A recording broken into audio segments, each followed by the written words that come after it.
16th.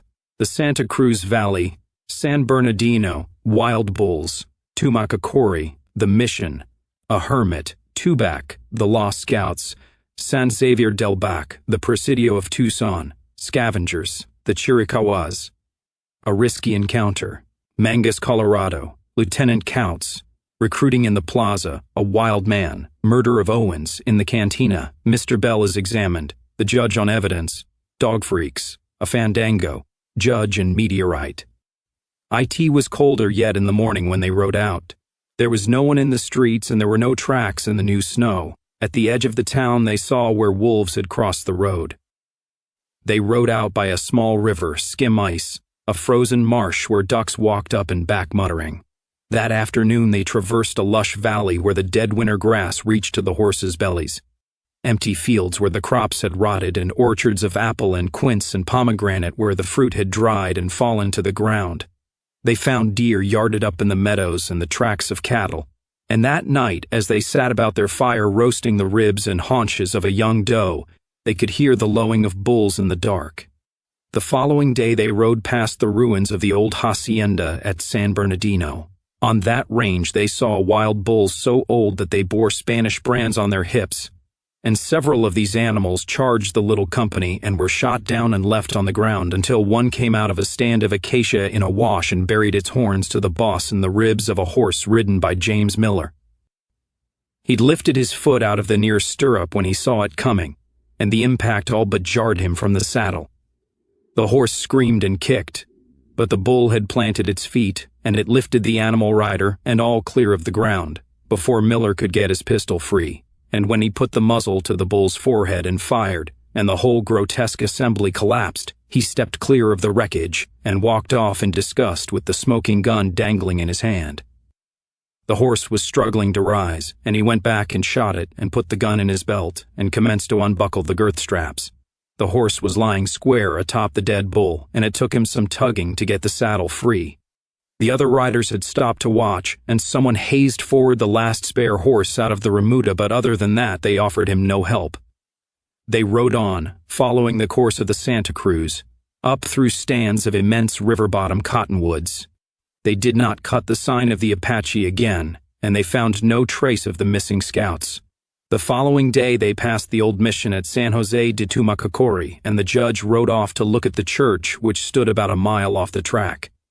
He'd given a short disquisition on the history and architecture of the mission, and those who heard it would not believe that he had never been there.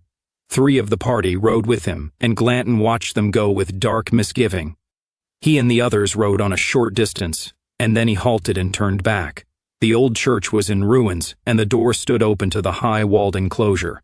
When Glanton and his men rode through the crumbling portal, 4 horses stood riderless in the empty compound among the dead fruit trees and grapevines. Glanton rode with his rifle upright before him, the butt plate on his thigh. His dog heeled to the horse, and they approached cautiously the sagging walls of the church. They would have ridden their horses through the door, but as they reached it, there was a rifle shot from inside, and pigeons flapped up, and they slipped down from their mounts and crouched behind them with their rifles. Glanton looked back at the others, and then walked his horse forward to where he could see into the interior. Part of the upper wall was fallen in and most of the roof, and there was a man lying in the floor. Glanton led the horse into the sacristy and stood looking down with the others. The man in the floor was dying, and he was dressed altogether in homemade clothes of sheep hide, even to boots and a strange cap. They turned him over on the cracked clay tiles, and his jaw moved and a bloody spittle formed along his lower lip. His eyes were dull, and there was fear in them, and there was something else. John Pruitt stood the butt of his rifle in the floor and swung his horn about to recharge the piece. "I seen another'n run," he said. "They's 2 of 'em." The man in the floor began to move. He had one arm lying in his groin, and he moved it slightly and pointed. At them, or at the height from which he had fallen, or to his destination in eternity, they did not know. Then he died. Glanton looked about the ruins. "Where did this son of a bitch come from?" he said. Pruitt nodded toward the crumbling mud parapet. "He was up yonder. I didn't know what he was. Still don't. I shot the son of a bitch out of there." Glanton looked at the judge. "I think he was an imbecile," the judge said. Glanton led his horse through the church and out by a small door in the nave into the yard. He was sitting there when they brought the other hermit out. Jackson prodded him forward with the barrel of his rifle. A small, thin man, not young. The one they'd killed was his brother. They had jumped ship on the coast long ago and made their way to this place. He was terrified and he spoke no English and little Spanish. The judge spoke to him in German. They had been here for years. The brother had his wits stolen this place, and the man now before them in his hides and his peculiar booties was not altogether sane. They left him there. As they rode out, he was trotting up and back in the yard, calling out. He seemed not to be aware that his brother was dead in the church. The judge caught Glanton up, and they rode side by side out to the road. Glanton spat. "Ort to have shot that one too," he said. The judge smiled. "I don't like to see white men that way," Glanton said. "Dutch or whatever. I don't like to see it." They rode north along the river trace. The woods were bare and the leaves on the ground clutched little scales of ice, and the mottled and bony limbs of the cottonwoods were stark and heavy against the quilted desert sky. In the evening they passed through Tubac, abandoned, wheat dead in the winter fields and grass growing in the street. There was a blind man on a stoop watching the plaza, and as they passed he raised his head to listen. They rode out onto the desert to camp. There was no wind, and the silence out there was greatly favored by every kind of fugitive, as was the open country itself, and no mountains close at hand for enemies to black themselves against. They were caught up and saddled in the morning before light, all riding together, their arms at the ready. Each man scanned the terrain, and the movements of the least of creatures were logged into their collective cognizance until they were federated, with invisible wires of vigilance, and advanced upon that landscape with a single resonance.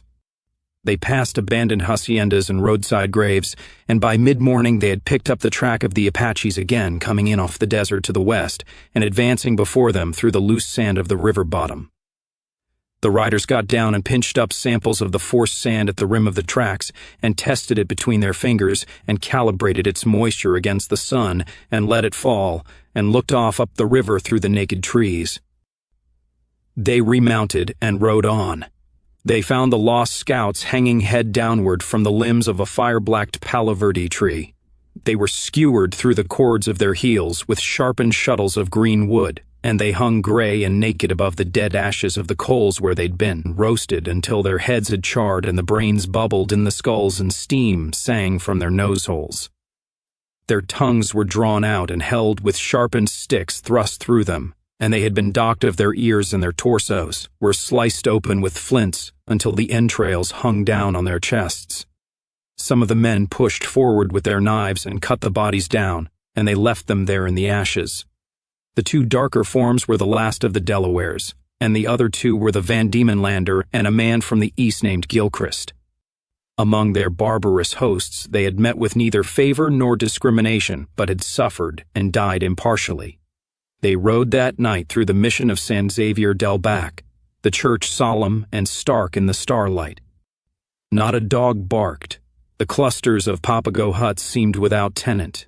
The air was cold and clear, and the country there and beyond lay in a darkness unclaimed by so much as an owl. A pale green meteor came up the valley floor behind them, and passed overhead and vanished silently in the void. At dawn on the outskirts of the Presidio of Tucson, they passed the ruins of several haciendas, and they passed more roadside markers where people had been murdered. Out on the plain stood a small estancia where the buildings were still smoking, and along the segments of a fence constructed from the bones of cactus sat vultures shoulder to shoulder facing east to the promised sun, lifting one foot and then the other and holding out their wings like cloaks. They saw the bones of pigs that had died in a clay-walled lot, and they saw a wolf in a melon patch that crouched between its thin elbows and watched them as they passed. The town lay on the plain to the north in a thin line of pale walls, and they grouped their horses along a low esker of gravel and surveyed it, and the country and the naked ranges of mountains beyond. The stones of the desert lay in dark tethers of shadow, and a wind was blowing out of the sun where it sat squat and pulsing at the eastern reaches of the earth. They chucked up their horses and sallied out onto the flat, as did the Apache track before them, 2 days old and 100 riders strong. They rode with their rifles on their knees, fanned out, riding abreast. The desert sunrise flared over the ground before them, and ringdoves rose out of the chaparral by ones and by pairs and whistled away with thin calls. 1,000 yards out, and they could see the Apaches camped along the south wall. Their animals were grazing among the willows in the periodic river basin to the west of the town, and what seemed to be rocks or debris under the wall was the sordid collection of liantos and wickiups thrown up with poles and hides and wagon sheets. They rode on. A few dogs had begun to bark. Glanton's dog was quartering back and forth nervously, and a deputation of riders had set out from the camp. They were Chiricahuas, 25 of them. Even with the sun up, it was not above freezing, and yet they sat their horses half naked, naught but boots and breech clouts, and the plumed hide helmets they wore, stone-age savages daubed with clay paints and obscure charges, greasy, stinking, the paint on the horses pale under the dust, and the horses prancing and blowing cold. They carried lances and bows, and a few had muskets, and they had long black hair and dead black eyes that cut among the riders studying their arms, the sclera bloodshot and opaque. None spoke even to another, and they shouldered their horses through the party in a sort of ritual movement, as if certain points of ground must be trod in a certain sequence as in a child's game, yet with some terrible forfeit at hand. The leader of these jackal warriors was a small dark man in cast-off Mexican military attire, and he carried a sword, and he carried in a torn and gaudy baldric one of the Whitneyville Colts that had belonged to the scouts.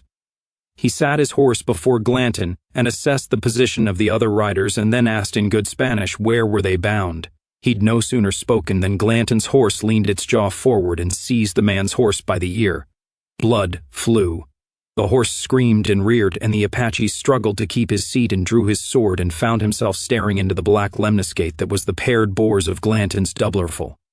Glanton slapped the muzzle of his horse twice hard, and it tossed its head with one eye blinking and blood dripping from its mouth. The Apache wrenched his pony's head around, and when Glanton spun to look at his men, he found them frozen in deadlock with the savages. They and their arms wired into a construction taut and fragile as those puzzles wherein the placement of each piece is predicated upon every other, and they in turn, so that none can move for bringing down the structure entire. The leader was the first to speak. He gestured at the bloodied ear of his mount and spoke angrily in Apache, his dark eyes avoiding Glanton. The judge pushed his horse forward. "Vaya tranquilo," he said. "Un accidente nada más." "Mi," said the Apache. "Mi la oreja de mi caballo." He steadied the animal's head to show it, but it jerked loose and slung the broken ear about so that blood sprayed the riders. Horse blood, or any blood. A tremor ran that perilous architecture, and the ponies stood rigid and quivering in the reddened sunrise, and the desert under them hummed like a snare drum. The tensile properties of this unratified truce were abused to the utmost of their enduring, when the judge stood slightly in the saddle and raised his arm and spoke out a greeting beyond them. Another 8 or 10 mounted warriors had ridden out from the wall. Their leader was a huge man with a huge head, and he was dressed in overalls cut off at the knees to accommodate the legging tops of his moccasins, and he wore a checked shirt and a red scarf. He carried no arms, but the men at either side of him were armed with short-barreled rifles, and they also carried the saddle pistols and other accoutrements of the murdered scouts. As they approached, the other savages deferred and gave way before them. The Indian whose horse had been bitten pointed out this injury to them, but the leader only nodded affably. He turned his mount quarterwise to the judge, and it arched its neck, and he sat it well. "Buenos dias," he said. "De donde vien?" The judge smiled and touched the withered garland at his brow, forgetting possibly that he had no hat. He presented his chief Glanton very formally. Introductions were exchanged. The man's name was Mangas, and he was cordial and spoke Spanish well.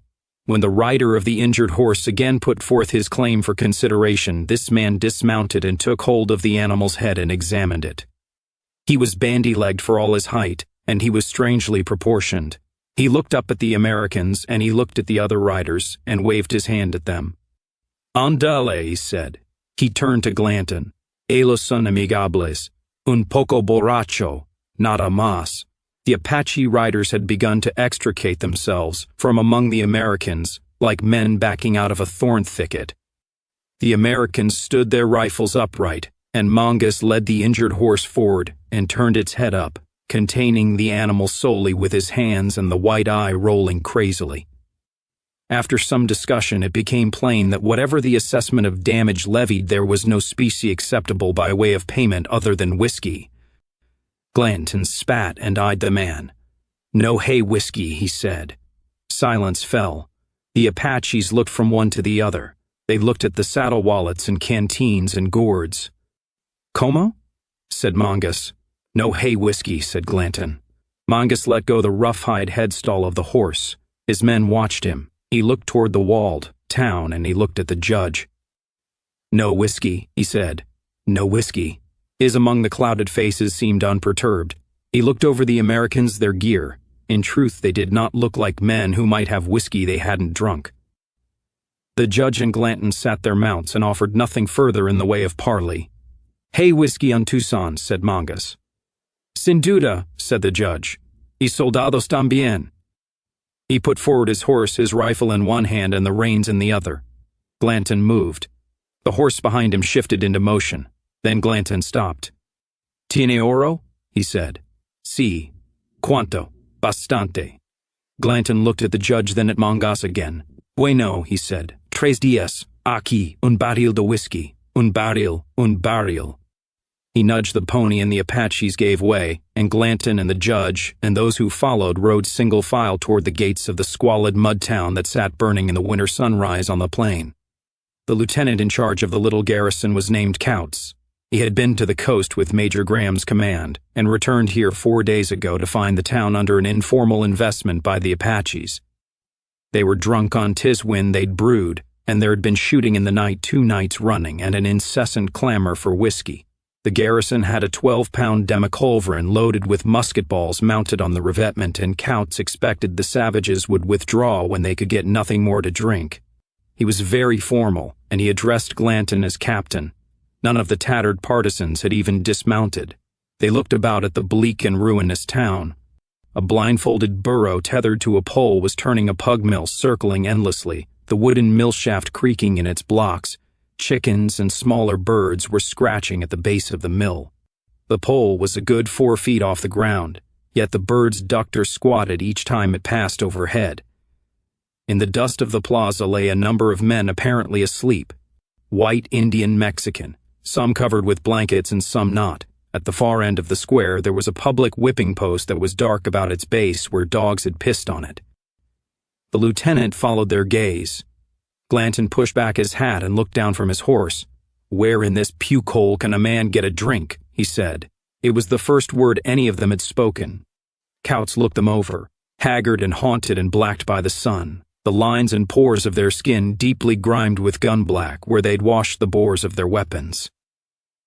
Even the horses looked alien to any he'd ever seen, decked as they were in human hair and teeth and skin. Save for their guns and buckles and a few pieces of metal in the harness of the animals, there was nothing about these arrivals to suggest even the discovery of the wheel. "There are several places," said the lieutenant. "None open yet, though, I'm afraid." "They're fixin' to get that way," said Glanton. He nudged the horse forward. He did not speak again, and none of the others had spoken at all. As they crossed the plaza, a few vagrants raised their heads up out of their blankets and looked after them. The bar they entered was a square mudroom, and the proprietor set about serving them in his underwear. They sat on a bench at a wooden table in the gloom, drinking sullenly. "Where are you all from?" said the proprietor. Glanton and the judge went out to see if they could recruit any men from the rabble reposing in the dust of the square. Some of them were sitting, squinting in the sun. A man with a bowie knife was offering to cut blades with anyone at a wager to see who had the better steel. The judge went among them with his smile. "Captain, what all you got in them saddle grips?" Glanton turned. He and the judge carried their valises across their shoulders. The man who'd spoken was propped against a post with one knee drawn up to support his elbow. "These bags?" said Glanton. "Them bags. These here bags are full of gold and silver," said Glanton, for they were. The idler grinned and spat. "That's why he's a-wantin' to go to Californy," said another. "Account if he's done got a satchel full of gold now." The judge smiled benignly at the wastrels. "You're liable to take a chill out here," he said. "Who's for the gold fields now?" One man rose and took a few steps away and began to piss in the street. "Maybe the wild man'll go with ye," called another. "Him and Cloyce'll make ye good hands. They've been trying to go for long enough."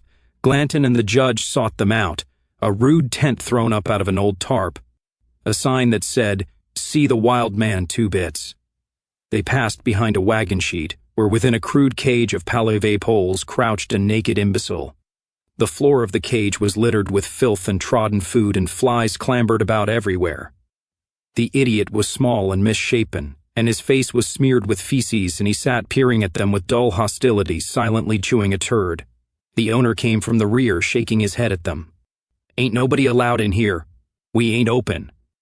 Glanton looked about the wretched enclosure. The tent smelled of oil and smoke and excrement. The judge squatted to study the imbecile. "Is that thing yours?" Glanton said. Yes, he is," Glanton spat. "Man told us you was wantin' to go to Californy." "Well," said the owner. "Yes, that's right. That is right. What do you figure to do with that thing?" "Take him with me." "How you aim to haul him?" "Got a pony and cart. To haul him in. You got any money?" The judge raised up. "This is Captain Glanton," he said. "He's leading an expedition to California. He's willing to take a few passengers under the protection of his company, provided they can find themselves adequately." "Well, now, yes. Got some money. How much money are we talking about?" "How much have you got?" said Glanton. "Well, adequate, I would say. I'd say adequate in money." Glanton studied the man. "I'll tell you what I'll do with you," he said. "Are you wanting to go to California, or are you just mouth?" "California," said the owner. "By all means. I'll carry ye for $100, paid in advance." The man's eyes shifted from Glanton to the judge and back. "I like some of having that much," he said. "We'll be here a couple of days," said Glanton. "You find us some more fares and we'll adjust your tariff accordingly." "The captain will treat you right," said the judge. "You can be assured of that." "Yes, sir," said the owner.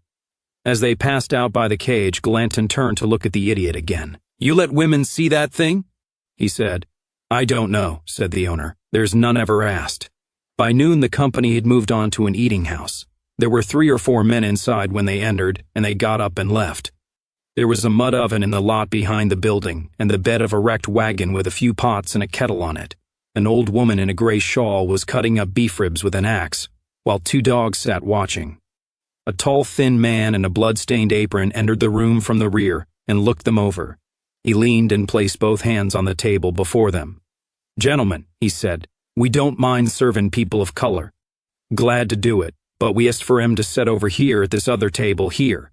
Right over here." He stepped back and held out one hand in a strange gesture of hospice. His guests looked at one another. "What in the hell is he talking about?" "Just right over here," said the man. Toadvine looked down the table to where Jackson sat. Several looked toward Glanton. His hands were at rest on the board in front of him, and his head was slightly bent like a man at grace. The judge sat smiling, his arms crossed. They were all slightly drunk. "He thinks we're niggers." They sat in silence. The old woman in the court had commenced wailing some dolorous air, and the man was standing with his hand outheld. Piled just within the door were the satchels and holsters and arms of the company. Glanton raised his head. He looked at the man. "What's your name?" he said. "Name's Owens. I own this place. Mr. Owens, if you was anything at all other than a goddamn fool, you could take one look at these here men and know for a stone fact they ain't a one of them going to get up from where they're at to go set somewheres else." "Well, I can't serve you. You suit yourself about that. Ask her what she's got, Tommy." Harlan was sitting at the end of the table, and he leaned out and called to the old woman at her pots and asked her in Spanish what she had to eat. She looked toward the house. "Huesos," she said. "Huesos," said Harlan. "Tell her to bring him, Tommy. She won't bring you nothing without I tell her to. I own this place." Harlan was calling out the open door.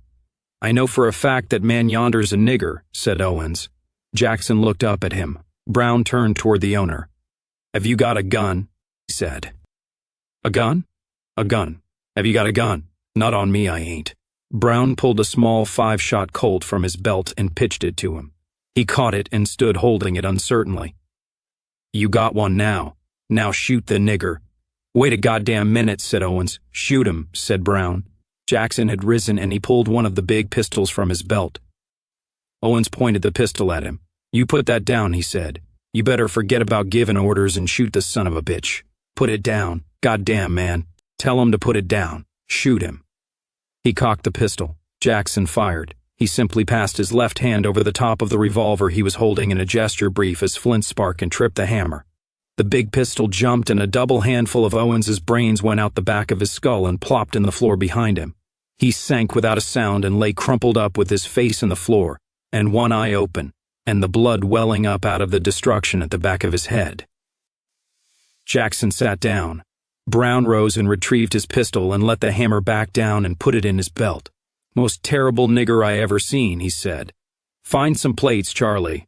I doubt the old lady is out there anymore. They were drinking in a cantina not 100 feet from this scene when the lieutenant and a half dozen armed troopers entered the premises. The cantina was a single room, and there was a hole in the ceiling where a trunk of sunlight fell through onto the mud floor, and figures crossing the room steered with care past the edge of this column of light as if it might be hot to the touch. They were a hard-bit denizenry, and they shambled to the bar and back in their rags and skins like cave folk exchanging at some nameless trade. The lieutenant circled this reeking solarium and stood before Glanton. Captain, we're going to have to take whoever's responsible for the death of Mr. Owens into custody. Glanton looked up. Who's Mr. Owens? He said. Mr. Owens is the gentleman who ran the eating house down here. He's been shot to death. Sorry to hear it, said Glanton. Set down. Couts ignored the invitation. Captain, you don't aim to deny that one of your men shot him, do you? I aim exactly that, said Glanton. Captain, it won't hold water. The judge emerged from the darkness. Evening, Lieutenant, he said. Are these men the witnesses? Couts looked at his corporal. No, he said. They ain't witnesses. Hell, Captain. You all were seen to enter the premises and seen to leave after the shot was fired. Are you going to deny that you and your men took your dinner there? Deny every goddamned word of it, said Glanton. Well, by God, I believe I can prove that you ate there. Kindly address your remarks to me, Lieutenant, said the judge. I represent Captain Glanton in all legal matters. I think you should know, first of all, that the captain does not propose to be called a liar, and I would think twice before I involved myself with him in an affair of honor. Secondly, I have been with him all day, and I can assure you that neither he nor any of his men have ever set foot in the premises to which you allude. The lieutenant seemed stunned at the baldness of these disclaimers. He looked from the judge to Glanton and back again. I will be damned, he said. Then he turned and pushed past the men and quit the place. Glanton tilted his chair and leaned his back to the wall. They'd recruited 2 men from among the town's indigents, an unpromising pair that sat gawking at the end of the bench with their hats in their hands. Glanton's dark eye passed over them and alighted on the owner of the imbecile, who sat alone across the room watching him. You a drinking man? Said Glanton. How's that? Glanton exhaled slowly through his nose. Yes, said the owner. Yes, I am. There was a common wooden pail on the table before Glanton with a tin dipper in it, and it was about a third full of wagon-yard whiskey drawn off from a cask at the bar. Glanton nodded toward it. I ain't a-carrying it to ye. The owner rose and picked up his cup and came across to the table. He took up the dipper and poured his cup and set the dipper back in the bucket. He gestured slightly with the cup and raised and drained it. Much obliged. Where's your ape at? The man looked at the judge. He looked at Glanton again. I don't take him out much. Where'd you get that thing at? He was left to me. Mama died. There was nobody to take him to raise. They shipped him to me. Joplin, Missouri, just put him in a box and shipped him. Took 5 weeks. Didn't bother him a bit. I opened up the box and there he sat. Get ye another drink there. He took up the dipper and filled his cup again. Big as life. Never hurt him a bit. I had him a hairsuit made, but he ate it. Ain't everybody in this town seen the son of a bitch? Yes. Yes, they have. I need to get to California. I may charge 4 bits out there. You may get tarred and feathered out there. I've been that. State of Arkansas. Claimed I'd given him something. Drugged him. They took him off and waited for him to get better, but of course he didn't do it. They had a special preacher come and pray over him. Finally, I got him back. I could have been somebody in this world wasn't for him. Do I understand you correctly? Said the judge. That the imbecile is your brother?" "Yes, sir," said the man. "That's the truth of the matter." The judge reached and took hold of the man's head in his hands and began to explore its contours. The man's eyes darted about, and he held on to the judge's wrists. The judge had his entire head in his grip like an immense and dangerous faith healer. The man was standing tiptoe, as if to better accommodate him in his investigations, and when the judge let go of him, he took a step back and looked at Glanton with eyes that were white in the gloom. The recruits at the end of the bench sat watching with their jaws down, and the judge narrowed an eye at the man and studied him, and then reached and gripped him again, holding him by the forehead while he prodded along the back of his skull with the ball of his thumb. When the judge put him down, the man stepped back and fell over the bench, and the recruits commenced to bob up and down and to wheeze and croak. The owner of the idiot looked about the tawdry grog shop, passing up each face as if it did not quite suffice. He picked himself up and moved past the end of the bench. When he was halfway across the room, the judge called out to him. "Has he always been like that?" said the judge. "Yes, sir, he was born that way." He turned to go. Glanton emptied his cup and set it before him and looked up. "Were you?" he said. But the owner pushed open the door and vanished in the blinding light without. The lieutenant came again in the evening. He and the judge sat together, and the judge went over points of law with him. The lieutenant nodded, his lips pursed. The judge translated for him Latin terms of jurisprudence. He cited cases civil and martial. He quoted Koch and Blackstone, Anaximander, Thales. In the morning there was new trouble. A young Mexican girl had been abducted. Parts of her clothes were found torn and bloodied under the north wall, over which she could only have been thrown. In the desert were drag marks. A shoe. The father of the child knelt clutching a blood-stained rag to his chest, and none could persuade him to rise and none to leave. That night fires were lit in the streets, and a beef killed, and Glanton and his men were host to a motley collection of citizens and soldiers, and reduced Indians or Tontos as their brothers outside the gates would name them. A keg of whiskey was broached, and soon men were reeling aimlessly through the smoke. A merchant of that town brought forth a litter of dogs, one of whom had 6 legs and another 2 and a third with 4 eyes in its head. He offered these for sale to Glanton, and Glanton warned the man away and threatened to shoot them. The beef was stripped to the bones, and the bones themselves carried off, and vigas were dragged from the ruined buildings and piled onto the blaze. By now many of Glanton's men were naked and lurching about, and the judge soon had them dancing while he fiddled on a crude instrument he'd commandeered, and the filthy hides of which they divested, themselves smoked and stank and blackened in the flames, and the red sparks rose like the souls of the small life they'd harbored. By midnight the citizens had cleared out, and there were armed and naked men pounding on doors demanding drink and women. In the early morning hours, when the fires had burned to heaps of coals and a few sparks scampered in the wind down the cold clay streets, feral dogs trotted around the cookfire snatching out the blackened scraps of meat, and men lay huddled naked in the doorways clutching their elbows and snoring in the cold. By noon they were abroad again, wandering red-eyed in the streets, fitted out for the most part in new shirts and breeches. They collected the remaining horses from the farrier, and he stood them to a drink. He was a small sturdy man named Pacheco, and he had for anvil an enormous iron meteorite shaped like a great molar, and the judge, on a wager, lifted the thing, and on a further wager lifted it over his head. Several men pushed forward to feel the iron and to rock it where it stood, nor did the judge lose this opportunity to ventilate himself upon the ferric nature of heavenly bodies and their powers and claims. 2 lines were drawn in the dirt 10 feet apart, and a third round of wagers was laid. Coins from 6 countries in both gold and silver, and even a few boletas or notes of discounted script from the mines near Tubac. The judge seized that great slag wandered for what millennia from what unreckonable corner of the universe, and he raised it overhead, and stood tottering and then lunged forward. It cleared the mark by a foot, and he shared with no one the specie piled on the saddle blanket at the farrier's feet, for not even Glanton had been willing to underwrite this